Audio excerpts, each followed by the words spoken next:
Welcome to Portsmouth Insights. I'm your host, Rob Lauer. When you think of cutting-edge, futuristic simulation technology, the type used for training by the United Nations and the U.S. military, the city of Portsmouth probably isn't the first place that comes to mind. But Portsmouth is the home of one of the fastest-growing and innovative IT service companies around, Simis. And on today's show, we're going to visit their headquarters right here in Old Town. We'll also sit down with a gentleman who's dedicated years to promoting the role of science and math in Portsmouth Public Schools, Rear Admiral retired Bill Hayden, Director of Starbase Victory. And we'll take a look at life in Portsmouth's oldest and most historic neighborhood, Old Town. So sit back and join us for this episode of Portsmouth Insights.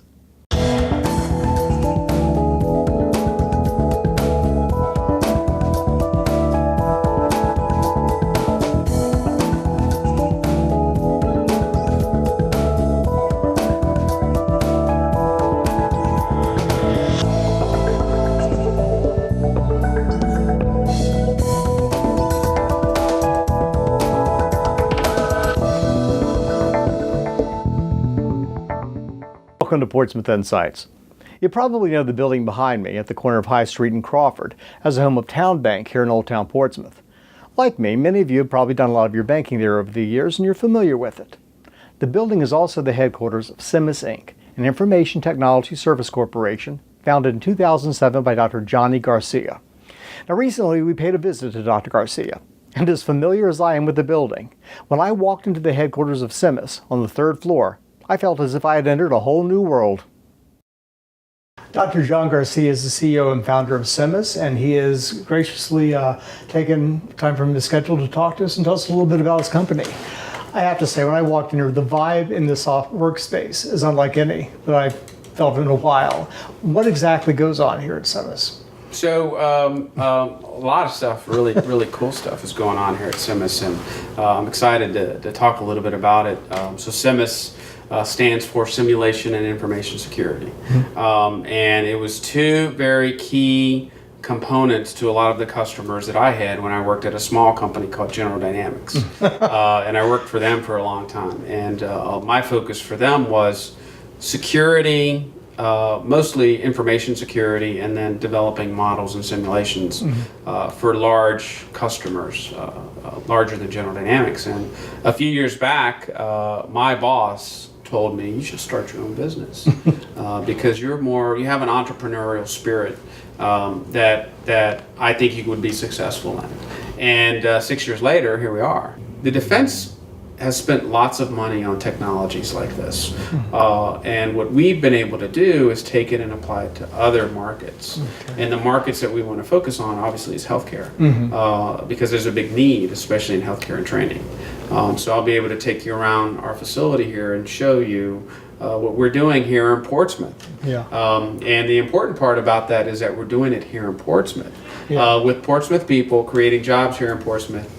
And we're going to stay in Portsmouth as we're doing. Are people in Portsmouth aware that you're here? I'll be quite honest. Until I got the assignment to cover you, I didn't know a lot of people, that you were here. As I finished my PhD from Old Dominion, and especially the VMAS, which is actually in the border of Portsmouth and Suffolk, they all think that all of this high-tech stuff is happening in that corridor. Well, no, it's happening here in downtown Portsmouth. And I mean, it's not that we're out there showcasing what it is we're doing, because a lot of our customers aren't here. I mean, a lot of our customers are throughout the country and throughout the world.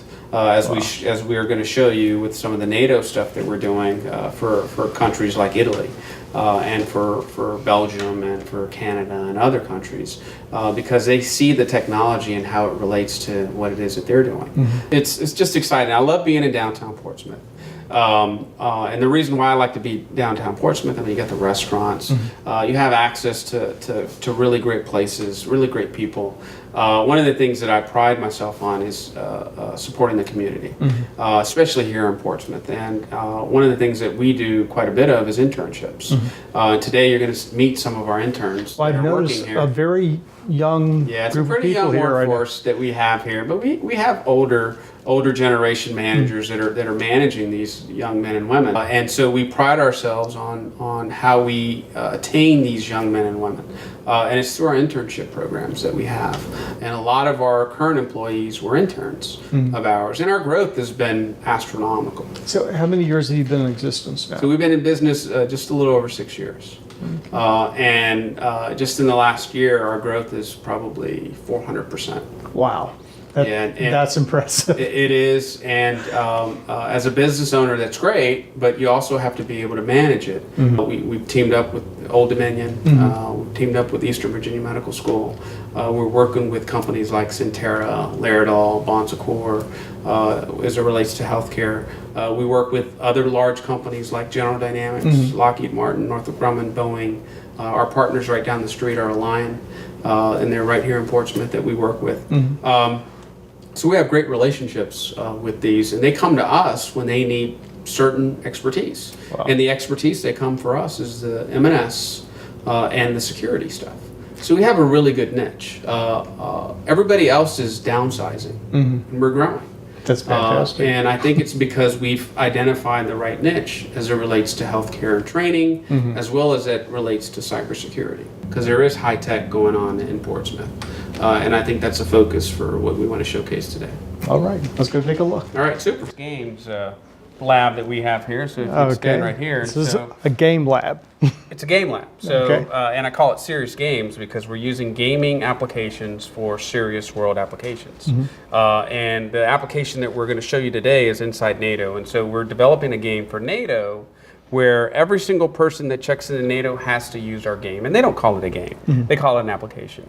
But what we're using is gaming technology for them to understand how NATO works. NATO is pretty complex, not just because of language barriers, but culture barriers. And one of the things that we've done as part of us working with folks from Belgium, folks from Rome, from Italy, from other countries, is they want to be able to incorporate the culture of NATO, but also for them to learn how NATO works. And the problem that we've seen before is that they take a really big book. It's called the Blue Book, and it's about this thick, and that's how they train them. And they go through typically 2 weeks of training to onboard a NATO employee. And what we're doing is we're digitizing that Blue Book, digitizing it into a game. So here we are coming into the AIMS lab, which is the Automated Intelligent Mentoring System. And the reason we called it that is because we're looking at how we leverage gaming hardware. We talked about gaming software in there. Now we're talking about using gaming hardware for healthcare training. And so AIMS is our automated intelligent mentoring system. Right now, there's a missing middle in healthcare and healthcare training, is that a lot of these healthcare professionals are being trained by an expert. And the expert is a human.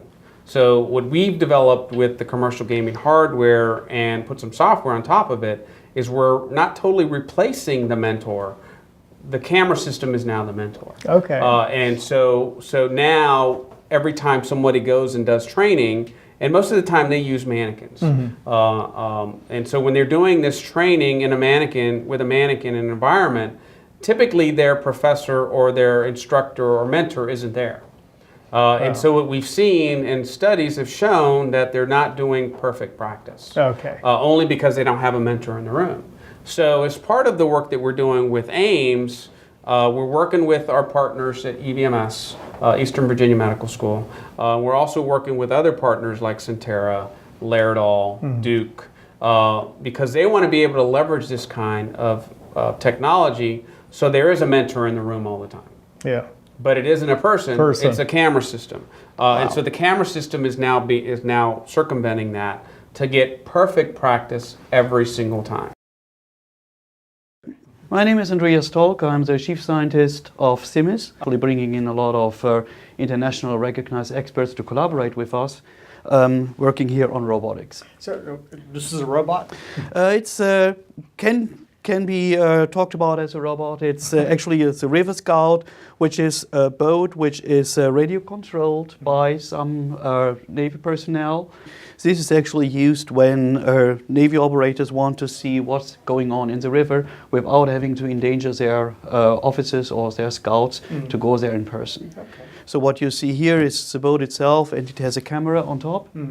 And this camera is completely, can be moved to every direction and can observe what's going on. And because the boat looks pretty big here, but it's actually pretty small when it's in the water, so it's hard to see, it's hard to figure out. But because you have full control as a user of this boat, you can get all the information that you want to. And one of the big things is that we put a lot of new technology, high technology in there, leading to a much easier way to operate the whole thing. Rooted in core values of honesty, relationships, teamwork, loyalty, and accountability, SEMIS continues to develop approaches and solutions in modeling and simulation, information security, and software systems. Over the past dozen years or so, advances in technology have changed nearly every aspect of our lives. The way we work, the way we keep records, the way we entertain ourselves, even the ways in which we socialize. Because of this, school systems throughout the world have turned their focus to STEM programs. That is, programs that focus on science, technology, engineering, and math. Star-Based Victory is an exciting STEM program for all 4th through 6th graders in the Portsmouth Public School System. And the success of this program is a testimony to the work of its director, Rear Admiral Bill Hayden. Admiral Hayden, thanks for joining us today. It's an honor to speak to you. I'm glad to be here, Rod. So, Star-Based Victory, where did the whole idea come from? It really is a brainchild of the Department of Defense. It was originally conceived as a community relations program, and it still exists in the Department of Defense. But we had a very different idea here in Portsmouth. Instead of a community relations program, we wanted it to be an education program, and that really was the brainchild of Dr. Stuckwich. Okay. So, when you were younger, did you have a love for science, for math? I'm an engineer. I was trained as such, and I'm a fighter pilot, retired, but I still love to fly. Unfortunately, I don't get to do enough of that. But yeah, engineering always intrigued me, making things that made life easier and better. As a kid, I took stuff apart. Hopefully, most of it I could put back together again. Kids need an opportunity to enjoy STEM, science, technology, engineering, and math. It's one of the buzzwords these days in education. Right. Everybody really does do computers or needs to, and of course you see kids on their cell phones or whatever all the time. They need to understand how that works. And more than that, life keeps throwing interesting scientific and engineering questions at you, and if you're not able to handle those, then life tends to pass you by. Most school systems are introducing STEM really at the high school level, occasionally at middle school. Here in Portsmouth, we're introducing the kids in the 4th, 5th, and 6th grade, and we're discovering that they really enjoy it. Here at Starbase, we do experiential learning.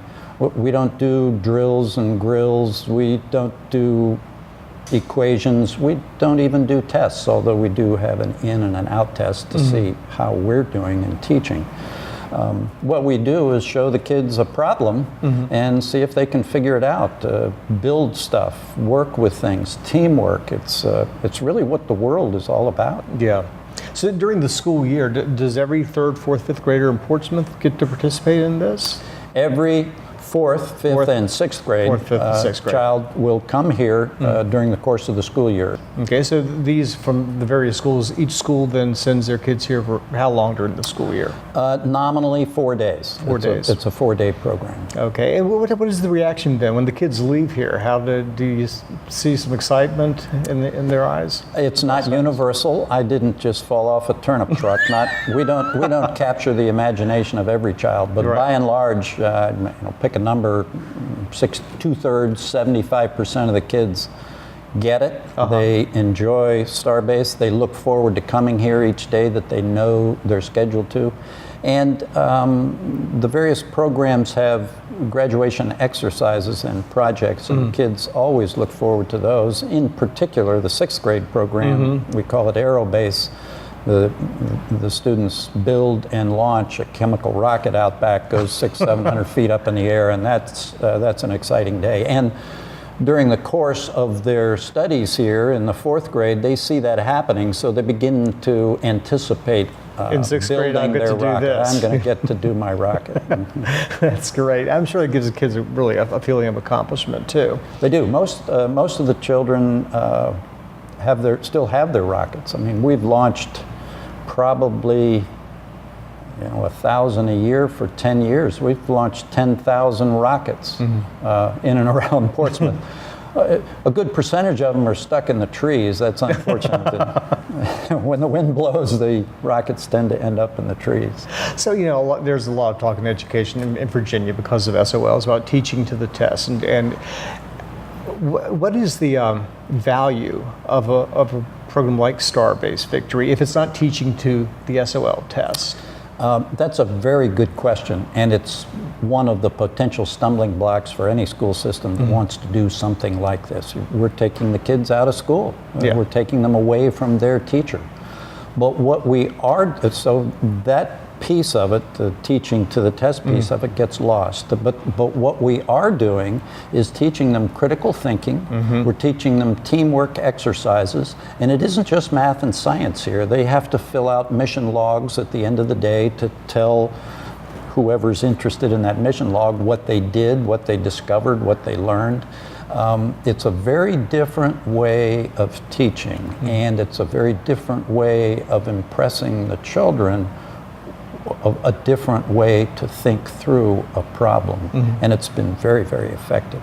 If you don't have a basic comprehension, not necessarily a complete understanding, Right. but a basic comprehension of how math and science impact your life, you're missing opportunities. And that's why you have to start early, in my opinion. That's why you need to start in elementary school, where kids are interested in literally everything. Yep. So what you put on the plate is what they're going to eat. And here we put STEM on their plate, and they love it. They think it's dessert. It's not, it's not spinach. It's good stuff.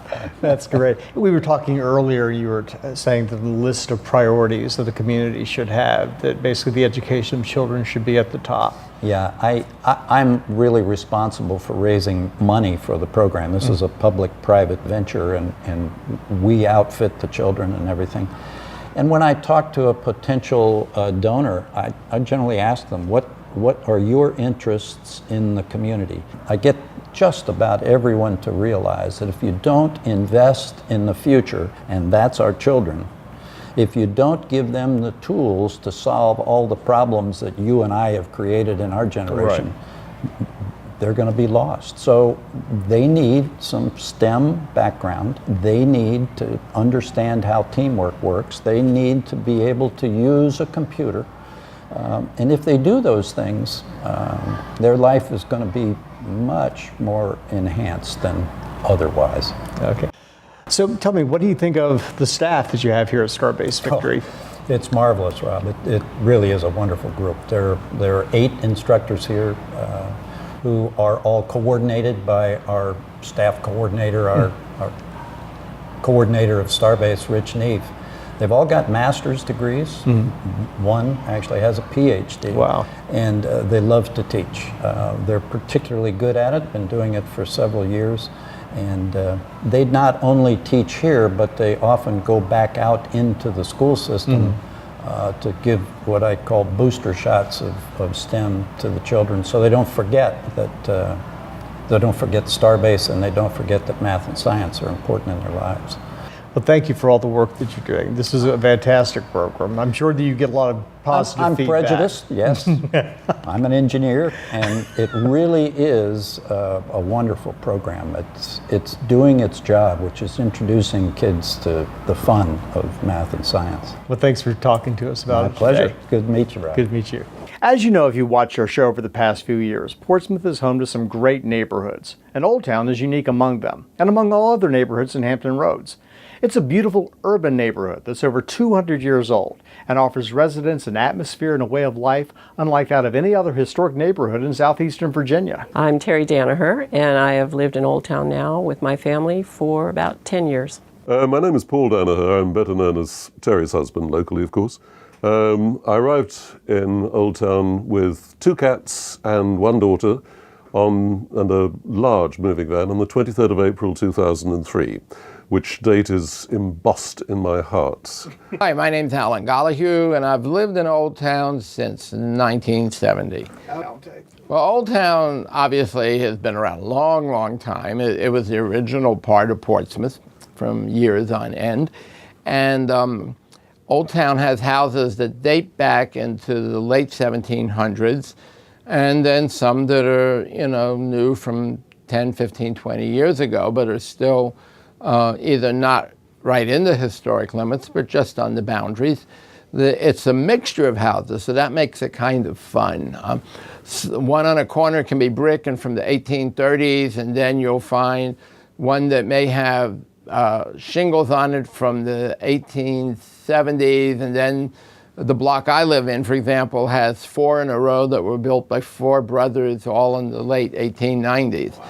So there's a big variation. It's not the biggest collection of any one type of architecture, but it's a huge collection of historic houses that represent all the periods in America's architecture. So that's one, I think, the neat part about it. We were in Northern Virginia, and traffic was really heavy in Northern Virginia, and we didn't need to be out and about much because we're self-employed, we work at home. So we started looking for alternative locations, and I came down here, and I was looking around Norfolk, looked at Virginia Beach, crossed over into Old Town, and fell in love. I have always loved historic districts. I mean, DC is paradise. And Georgetown was definitely out of the family budget, and it was traffic city up there. We really were frustrated by the traffic. We're looking around for some place where we could actually walk to things that we wanted to do. And we got to Portsmouth, and everybody was so friendly and willing to talk about it and show us things. And we got invited into someone's house, and she was talking about the history of the place. And we just decided this was too good to pass up, so we moved here. I absolutely loved the open feel of Old Town and the broad streets, the views.